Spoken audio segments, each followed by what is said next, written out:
Ladies and gentlemen, welcome back to the March of Silva MMA show. 2024 was a fantastic year for MMA, for everyone involved. Let's talk about it. Oscar, firstly, how are you? I'm very good. I had a very fun Christmas. I'm awaiting New Year's Eve. It's going to be a party, but Hey, we really have to recap what this year meant to us. This was a very crazy year in many ways, especially in the sport of mixed martial arts, and we have to give out some awards. absolutely. 2024 was, stacked of moments, highlights, thrills, agonies. Let's talk about it. The first category was Male Fighter of the Year. And I felt like there was just two contenders for this throughout the whole year. Obviously, to the later of the year, we find out, who's the leading candidate.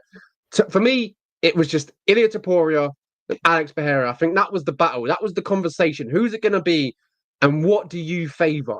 Alex Pereira and them three fights, getting all them finishes, or Ilia Topuria on who we beat and the scale of who we beat.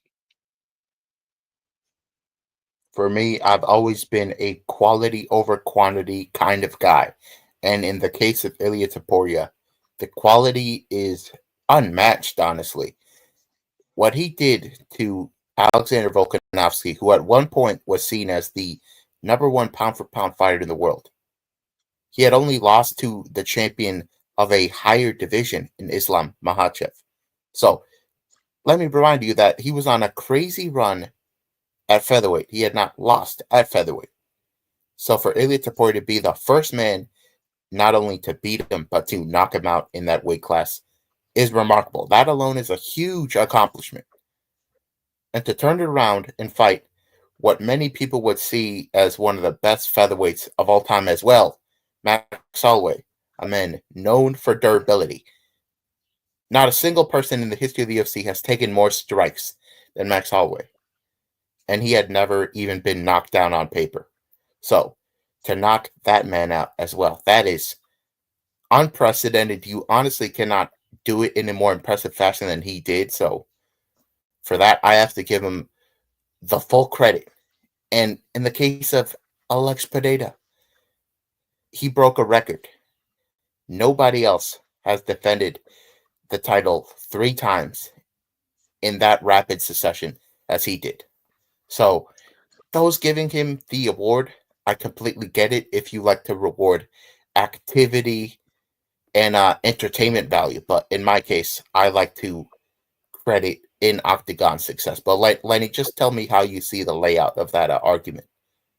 Yeah, and I completely agree. I think what you're saying is perfect, quality over quantity, and I'm exactly on that fence. I think if you asked me maybe a month ago, maybe a week ago, I'd probably be on the side of Alex Pereira, but I think I sat down and I thought about it, and I thought, Ilia Topuria stopped Volkanovski and Holloway back to back, two of the greatest 145 pounders that we've seen in the UFC and MMA, and stopped them with ease, knocked them both out. And you talked about there Holloway, suffering the most strikes inside the UFC and never had a knockdown against him. Ilia Topuria stopped him.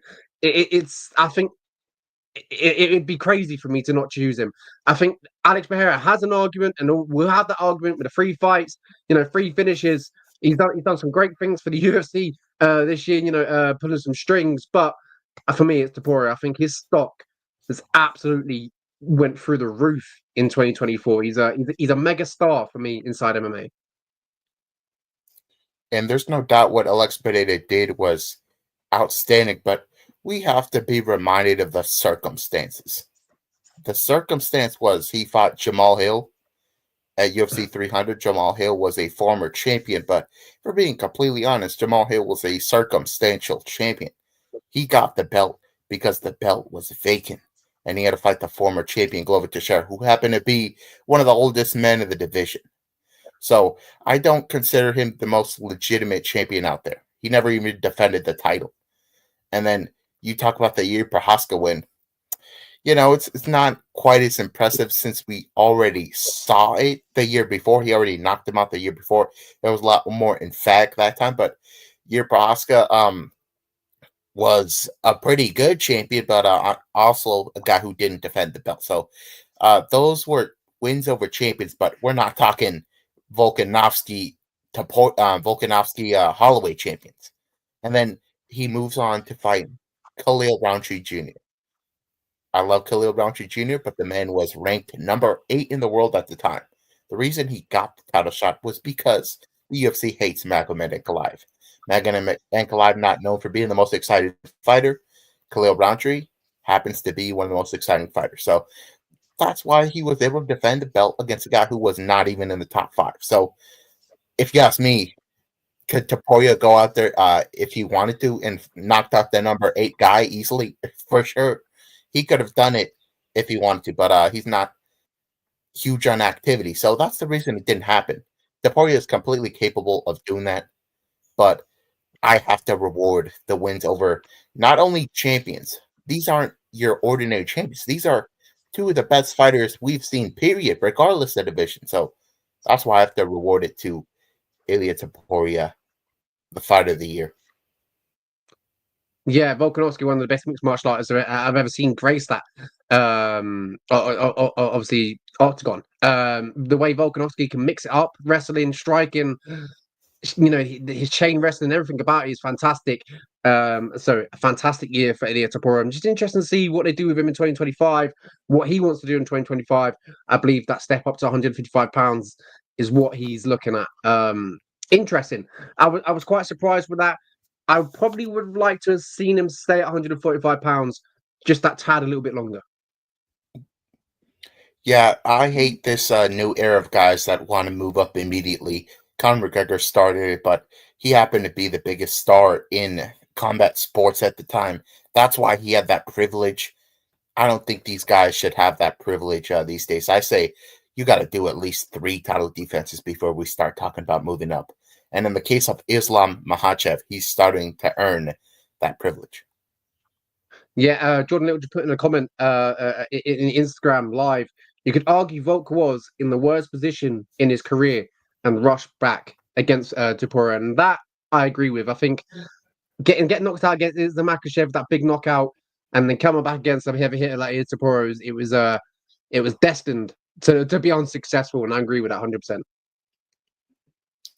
It was certainly a mistake, but you can always give a guy an excuse in these fights. Everybody's got something wrong with them somewhere or another. So it also shows the fact that Volkanovski was able to win round 1 of that fight. Volkanovski was still a very capable fighter on the night, and the fact that he was 35 years old doesn't really help a lot. But honestly, in this game, it's just best to look at the name because you can always make excuses, honestly. 100% agree. Next topic. We had Male Fighter of the Year 2024. We both unanimously agree with Ilia Topuria. Fantastic year for himself. Next one, we have Female Fighter of the Year for 2024. For me, personally, maybe a little bit biased, but I think Dakota Chiva, you can see that woman right behind me. I think she had a fantastic year. Picking up that PFL belt. I feel like I had to give it to her as well because I feel like a lot of people were looking over her. I think if you look at the people that she had fought, including myself, actually, I thought she would lose against Talia Santos. I thought Talia Santos was top 5 material inside the UFC, and I still think she is. But I think Dakota Chiva just showed her levels that night, and I think she's a superstar for the PFL. I think she had a fantastic year, obviously winning that PFL World Championships. And I do believe there's not too many women out there that kind of had a better year than her. I think she's the cherry on the top. I think she was the woman that had the best year for me, in my opinion. The women that she beat, and topping it off with the final victory against Talia Santos, who fought Valentina Shevchenko and had success. Shevchenko never did that to Talia Santos. Dakota Chiva went in there and dominated her, finished her, knocked her out. She's a superstar. She is an asset that the PFL need to keep hold of. I think there's money in her. She looks great. She fights great. There's nothing more to be said. I think for me, if there was an honourable mention, I'd probably go with Shevchenko. Getting her belt back against Alexa Grasso. Yeah, for me, I usually just talk about the UFC because that's what the followers of my account care about the most. but the person that was left out for sure was Dakota Ditcheva in my 4 nominees. If we're talking about just the UFC, Kayla Harrison has been the most impressive because she went 2-0 while everybody else just had like one fight. Some people just really are inactive, especially in the women's bantamweight division. We see very few fights in that division a year. And for Kayla Harrison to go 2-0 against Ketlin Vieira and Holly Holm, and especially with the Kelly Vera fight, she came in injured, and she still pretty much dominated. That goes to show that she's probably looking at a championship future in the UFC. But outside of that, Dakota Ditcheva, not only is she winning these fights, she's winning by knockout. And this is not something we see often at women's flyweight. If we're being completely honest, these women have less of a finishing percentage than the men do in that weight class. It's nothing against them. It's just how it is. And Dakota has proven to have the power and the aggression that makes her dangerous to everybody. It doesn't matter how much more experience they have than her. She can finish them. And when she finished Tyler Santos, that kind of made me think she could be a UFC champion if she was in the organization. But right now she's in the PFL, and that's probably why she doesn't have a bigger following. If she was doing this in the UFC, we could be looking at a potential Ronda Rousey figure. Completely agree. And I feel like we might see her in the UFC, but just not yet. I feel like the PFL will be able to keep hold of her for the next few years. And then I feel like I think we'll see that switch. She's very young, still very, very young in her career. She has all this talent. She's a millionaire. So when it eventually does become that switch to the UFC, I feel like money won't be the problem then. I feel like she'll be over there because she wants to prove herself and prove a legacy. She will want to fight against these women like Shevchenko, like Grasso, and then she'll make a statement. She'll make a. We'll really find out what she's all about. That switch, though, will probably be one of the biggest moves in MMA history. I think she's a talent. I think she's special, and I do believe she'll be a superstar. It will be similar to the case of Kayla Harrison. Kayla Harrison was offered more money outside of the UFC to fight, but she had a dream to be a UFC champion. And Dakota Ditcheva has said many times her dream is to be the best in the world. And I believe she knows deep down inside that the best in the world do not compete in PFL. They compete in the UFC. That's just how it is. The talent is just enormous over there in the women's flyweight division compared to the PFLs. And also, with the PFL, they have to manage her correctly if they want to continue the rise of her star. In my opinion, they should not put her on the pay-per-view cards because that gets less viewership because you have to pay for them. They should keep her in the season. They should keep her squashing these opponents and get more momentum behind her name. Yeah, I completely agree, and I like that. I feel like if she goes in these seasons and keeps winning these seasons, like a certain Kayla Harrison did, I think her stock would just keep going up and up and up. And I like that point of being in the pay-per-view season. There's a lot of people not buying the pay-per-view and streaming it on the websites. So yeah, I completely agree. I like to see Dakota Ditcheva at one day inside the UFC. Just not too sure when it'll be, but maybe I'd say about 3 or 4 years time. I think we'll eventually see her. She's a massive talent, and she'll definitely mix up the 125-pound division. The switch will be monumental in MMA. Next one, let's talk about KO of the year. And I feel like this one will be pretty simple, quite quick. I think that there's only one candidate for this. The moment, the magnitude, just everything about it. It's behind you, Oscar. It's not a pantomime. I'm talking about the picture that is behind you right now. Max Holloway versus Justin Gaethje. Pointing at the ground, calling on Justin Gaethje. They're swinging with 10 seconds to go. The BMF title's on the line. It was just, I feel like I was watching it in a cinema. I feel like this is a moment that we're going to be watching back on in 10, 20 years' time and thinking, how special was this? It was a pretty special moment. And with like a few seconds to go, Max Holloway lands that big shot and knocks out Justin Gaethje, who we talked about Max Holloway earlier on about how many shots he takes and he's never been knocked out. You've got to hit pretty hard to knock out Justin Gaethje as well. This guy's got a granite chin. Max Holloway did that. Just the moment, the magnitude. I feel like this has just got to be KO of the year for me. I feel like this was already said when it happened in April. What we witnessed that night was unprecedented.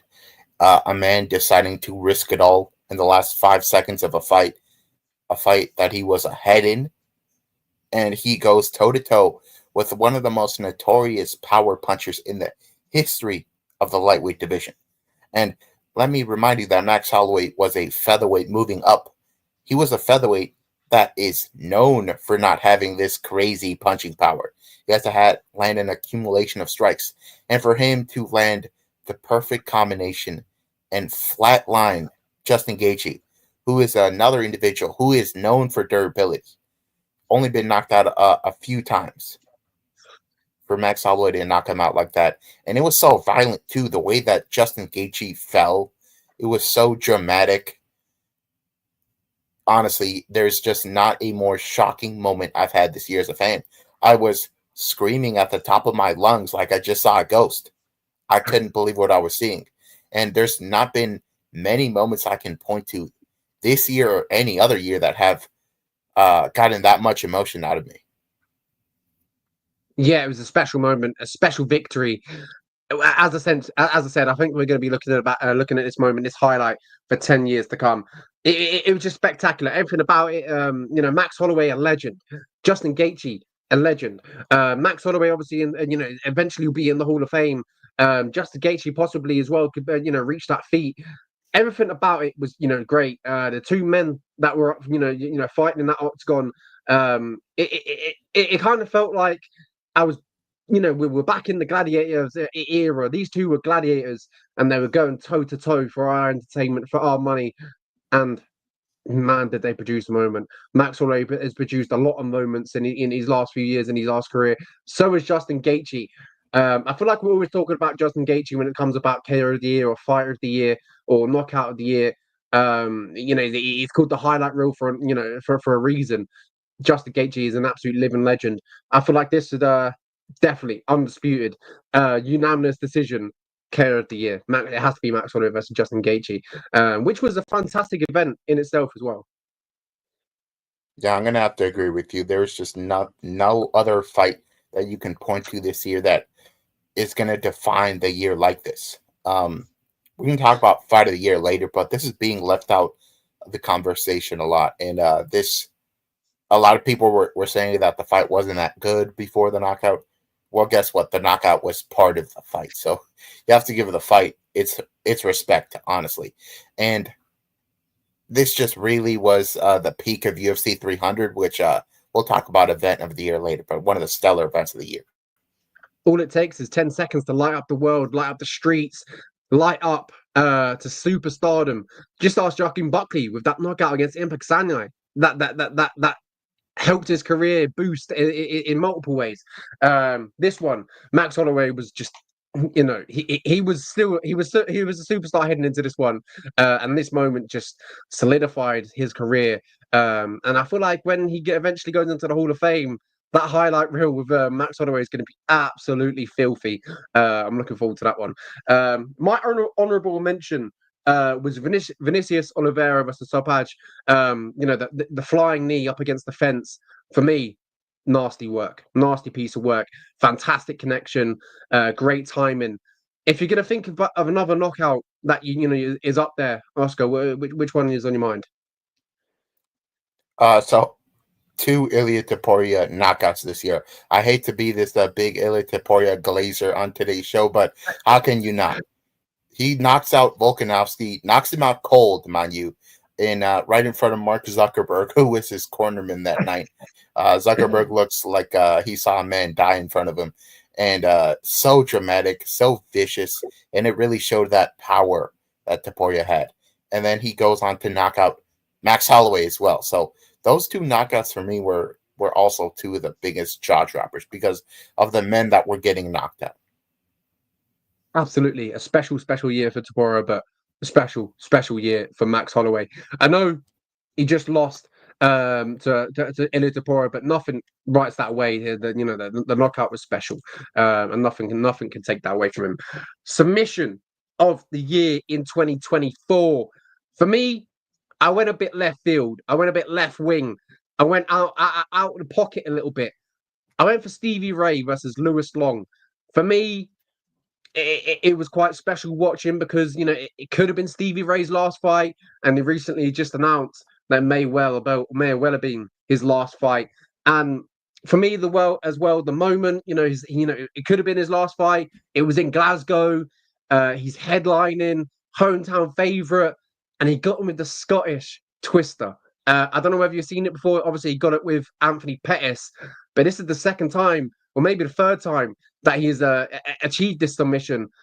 Quite spectacular. You don't see twisters too much, too often. And for me, for him to put his own little hybrid on it and call it the Scottish twister, I love it. It's phenomenal. He says he hits it in practice all the time, but hitting it in a fight is different. And he hit it against a veteran in Lewis Long, who's had a lot of fights. And you kind of think maybe a guy that him wouldn't put himself in that position. Same as Anthony Pettis, but it just shows the caliber of grappling with Stevie Ray. I think this was a fantastic one for me. Great to watch. For me, Stevie Ray versus Lewis Long. Bit left field, bit out of the way, but for me, that's the moment I look back on. I think that that was a fantastic submission. I'd go back and watch that. Yeah, Lenny truly knows ball. He knows the stuff that most people don't go looking for, and that is also one that I came into knowledge of when people started talking about the submission of the year nominees. And when I watched it myself, it was remarkable. Usually whenever somebody gets a twister, it's always a nominee, and it's no different this time around. But for me personally, I'm going to have to go with Islam Makhachev versus Dustin Poirier back in May. That was outstanding. Usually from the Russian wrestler types, we usually see more so of rear naked chokes, sometimes like a Kimura or an arm triangle. This time around, he did a submission with tremendous flair against Dustin Poirier. And what also makes this great was the fact that this was round five of a title fight that was incredible, where Dustin Poirier was giving Islam a real fight. Islam was a big favorite, and they were neck and neck for what seemed like a couple rounds. And then at the beginning of that fifth round, Islam gets this incredible ankle pick and transitions masterfully into grabbing Poirier's neck. And let me remind you that this is Poirier's favorite submission too. His favorite submission is the Darce choke. He got finished with his own favorite submission. And not only that, he went to sleep here after tapping out. So Islam looking impressive as ever with a very beautifully set up Darce choke. You don't see Darce choke super often, especially in title fights. So the fact that he pulled it off at the end of a great fight, that makes it take the crown for me. Yeah, absolutely. My honorable mention was Khamzat Chimaev versus Robert Whittaker. I feel like that was a fantastic submission, obviously, but the damage that Khamzat Chimaev did to Robert Whittaker, breaking them teeth, that was Khamzat Chimaev's big step up. I know we talk about this every time he fights, big step up, but that was, Robert Whittaker, the Reaper, a little bit of the boogeyman in the middleweight division. You got to kind of beat him to get to the title shot. Not only did Khamzat Chimaev beat him, he broke his jaw, he broke his teeth. It was nasty. It was an absolute lethal finish. Khamzat Chimaev, big superstar inside the UFC, and that submission for me was an honourable mention. A close second, but I had to favour Stevie Ray. I'm going to be completely honest here. I completely forgot about that Chimaev Whittaker submission.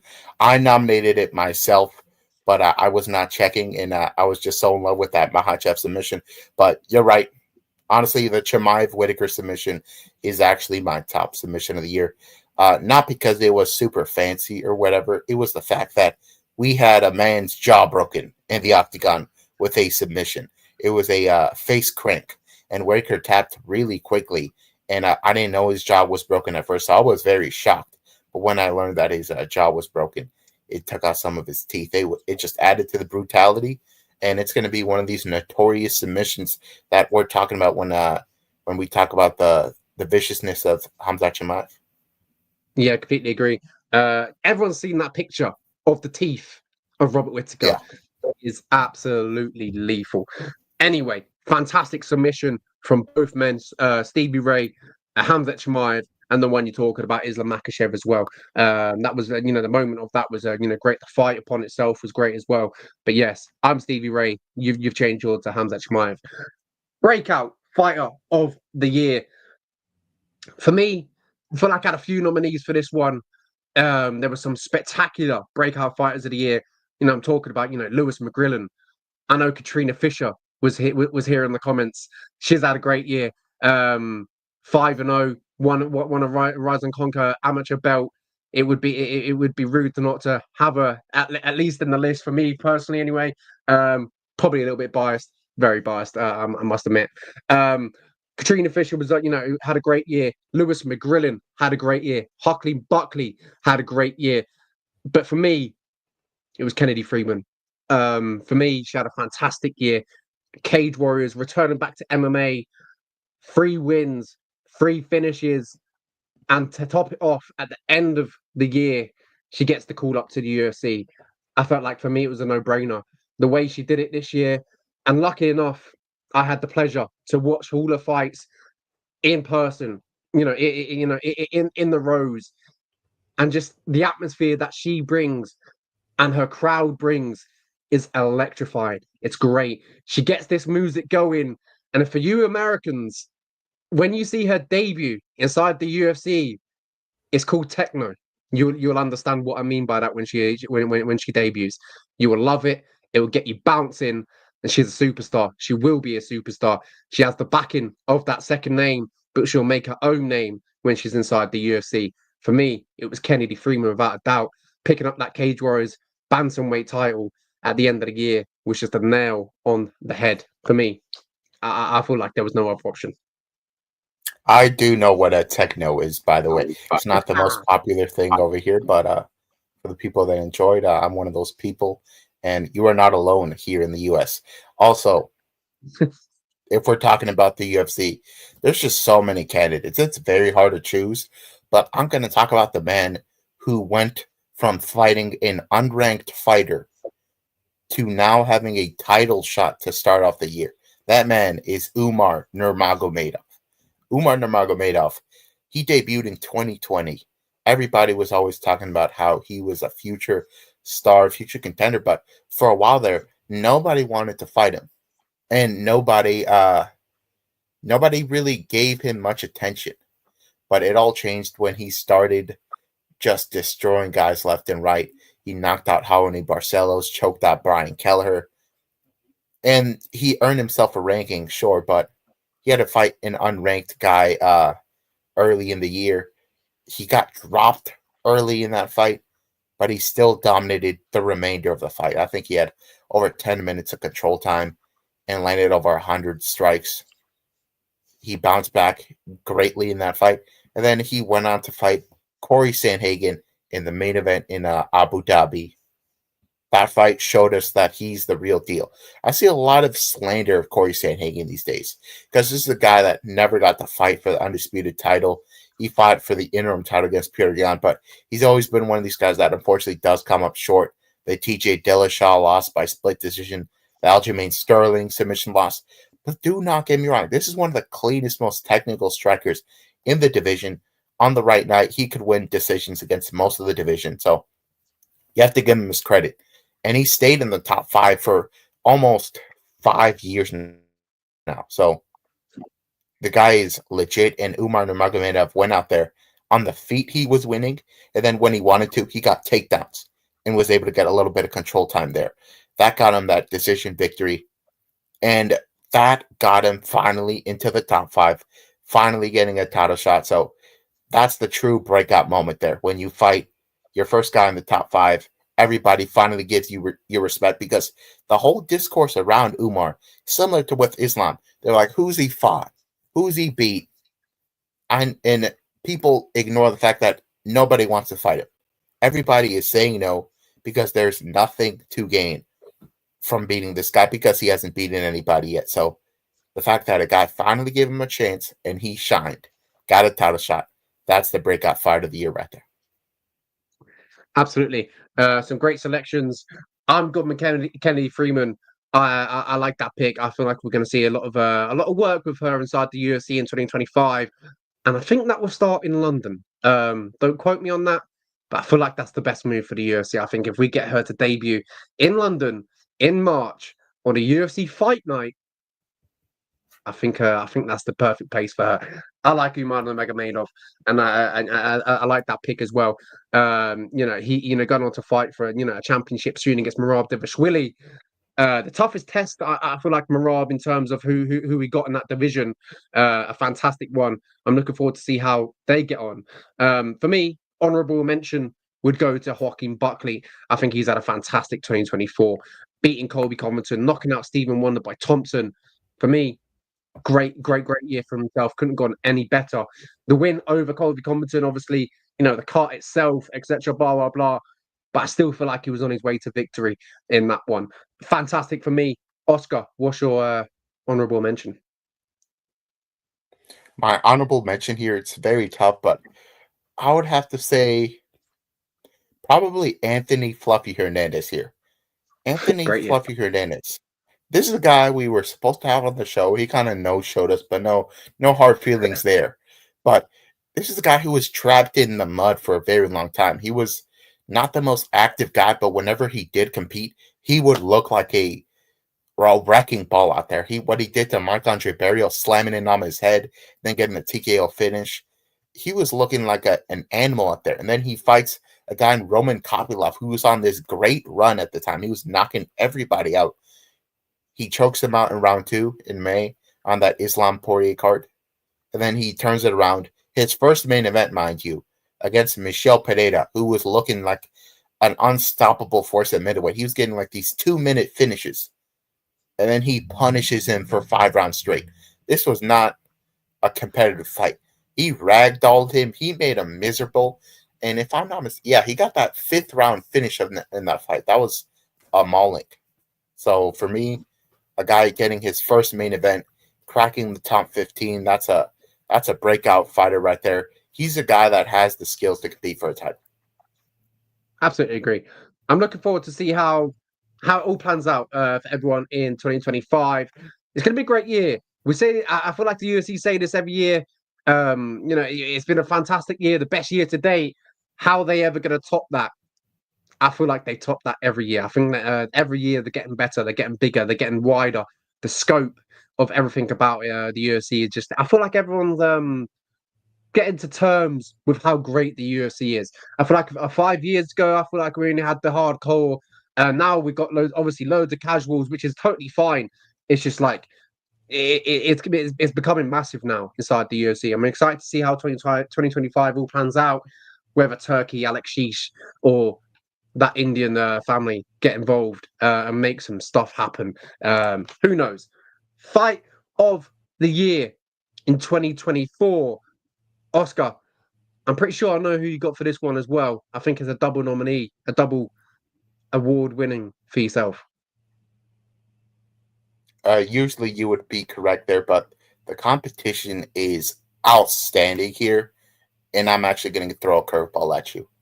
The curveball is going to be that the fight of the year is Daniel Zellhuber versus Ribovics, Esteban Ribovics. This fight was at UFC 306. Yeah. Noche UFC Riyadh season, whatever it was called. They had like 3 names. This was in the Sphere. This was a very special night. This is one of the events that the UFC decided to just go ahead and do some fan service. They wanted to lose money. They were fine doing it. And especially for the Mexican people, you had a Mexican and Daniel Zellhuber fighting Argentinian in Esteban Ribovics. And these guys showed exactly how much Hispanic fighters embrace the violence. The first 2 rounds were very fun to watch. They were not super outstanding, if I'm being honest, but by the time we got to round 3, it looks like that Zellhuber has got his groove. He's looking good. He drops Ribovics with an elbow, and then Ribovics gets back up, and he rocks Zellhuber really bad. He has him on Bambi legs, and he throws about a like I think it must have been a 70 punch combination, and that Zellhuber looks halfway dead the whole time, but he never goes down.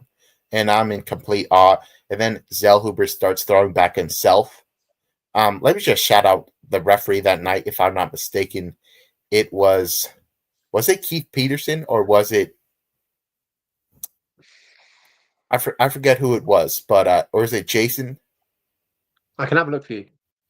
Yeah, but incredible refereeing that night, because usually you would stop it and people are going to be mad, but they recognize that this is no true UFC. I don't know if you were watching those little films, but it was all about the fighting spirit. It was all about showing that you have the heart to go on, and they realized the event that was going on, and they let it go, and they gave us one hell of a special moment.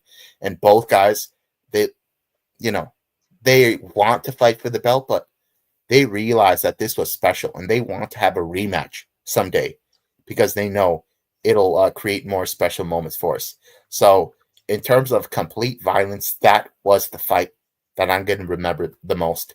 And if I ever want to put on a fight for somebody to watch from this year, that's going to be the one. Because Holloway and Gaethje, as fun as it was, there was large stretches where Holloway was fighting smart. He was staying on the outside, was not letting Gaethje get his shots in the pocket.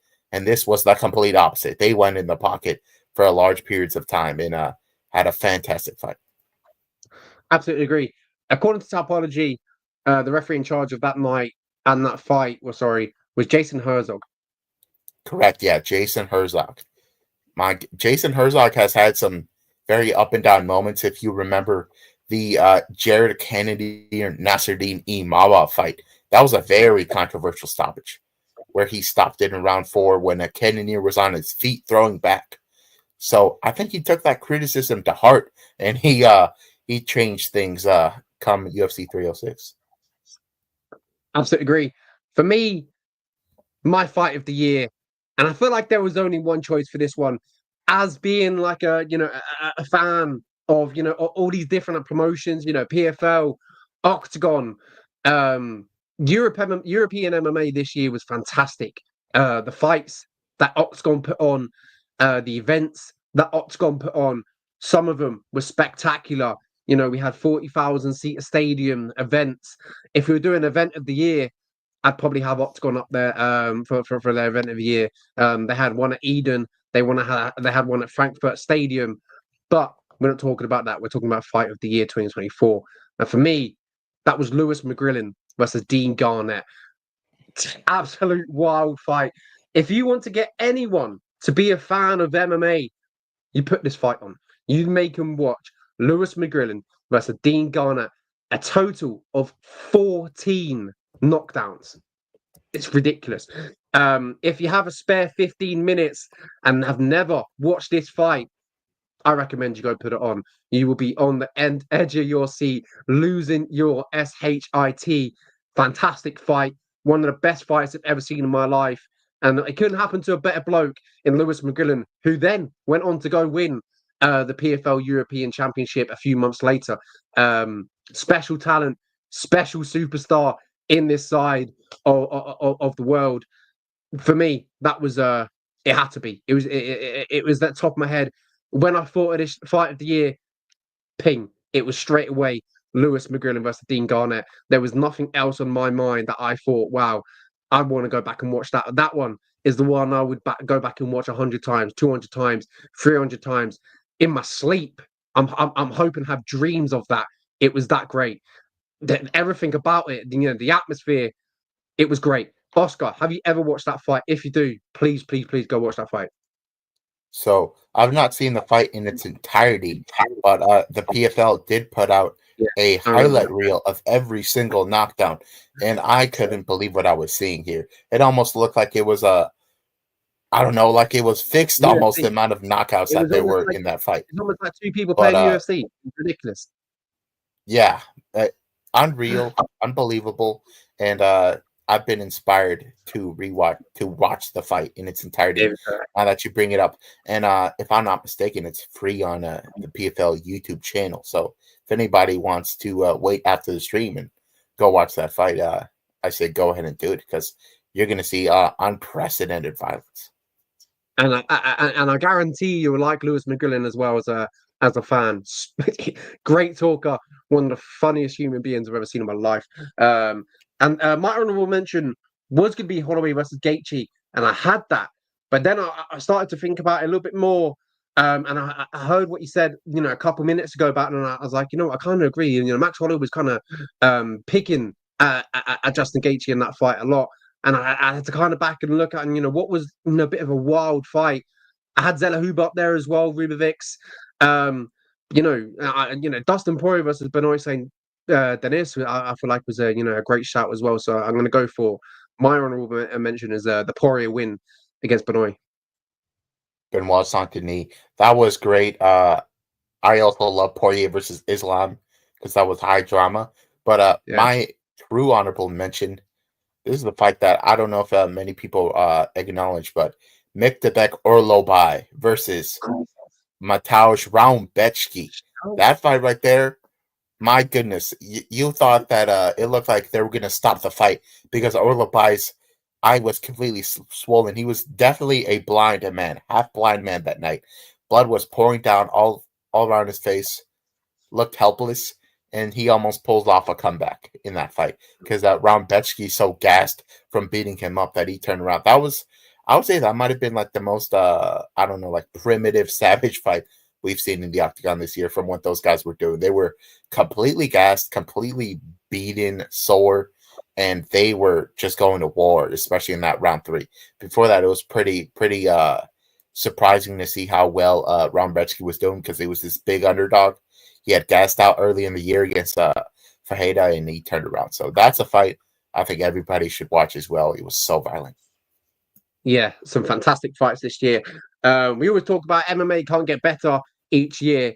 I guarantee you in 2025 it's going to get much better. I feel like the fights that we could have in 2025, John Jones, Tom Aspinall, you name it, Logan Paul versus Conor McGregor in India, it's only going to make things interesting.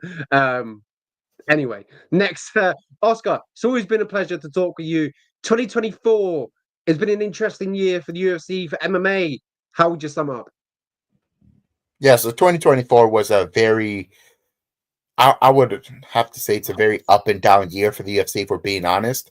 It started out pretty good, but the real lead up was UFC 300. Everybody was wondering what's going to be the main event of UFC 300. And the UFC themselves, they put, what was it, like 12 champions on that card. There wasn't a bad fight on the card. And they kind of sacrificed a lot of the events around it, if we're being honest, with the star power. So that did affect some things. But 299 was awesome in Miami. Sugar Sean versus Marlon Cheeto Vera. A lot of moments on that card. But the UFC, they went to those new gloves. And those new gloves, I don't know if they directly led to this, but they were cursed because we had less knockouts than ever. It was kind of weird how we had so little knockouts for a little bit there.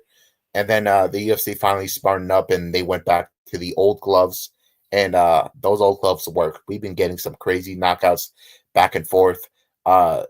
Even when we had those new gloves, we still had some crazy moments.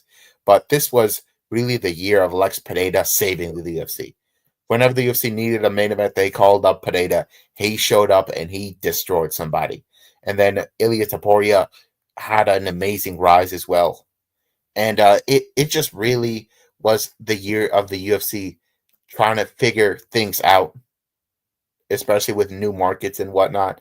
And I feel like they position themselves with some stars that they can really just swing for the fences in 2025 and have, I think, a much better year. Not that they have the gloves figured out. Yeah, it's going to be a fantastic year for the UFC and MMA in general. I feel like we're going to have some fantastic moves, some fantastic headlines. I'm interested to see how it all plays out. Firstly, our first pay-per-view in January will be obviously a huge one. Islam Makhachev versus Arman Tazorian, Merab Dvalishvili, Umar Nurmagomedov. It will be a great way to start the year, and that will set the tone. I'm interested to see how that all plays out. We'll have another video coming out in the next few days where me and Oscar will predict and look into the future of 2025, and we'll try and debate, maybe select upon who we feel like will be champions in 2025 inside the UFC in all weight classes. Look out for that. Oscar, and always a pleasure to be joined by you. We've had a fantastic year for the podcast as well for 2024. UFC have had a fantastic year. MMA has had a fantastic year. Here's to another year in 2025. Yeah, I hope we are a little more active this year. And if not, we can have somebody come in and be a replacement more often. I do want to record more podcasts this year. So that's a New Year's resolution for the podcast. A little more activity. And also, I would like to add a new wrinkle of a betting component to the show. I would like to have some plays of the week, the parlay of the week, because I don't know if you know, but MMA fans are gambling degenerates. They want to parlay every week. That'll convince them that they're gonna win $1,000 each week. So I want to satisfy that urge, and I want to deliver that to the people, because whenever I don't bet, that's whenever I get my picks right. And so we could have some people betting for me and winning. Yeah, absolutely. You know what they say: if you're an MMA fan, you're probably in debt with a betting company. Been a great year. Needless to say, we'll catch you in 2025. Look out for that new video coming out soon. From me and Oscar, a very goodbye, and here's to many more good moments.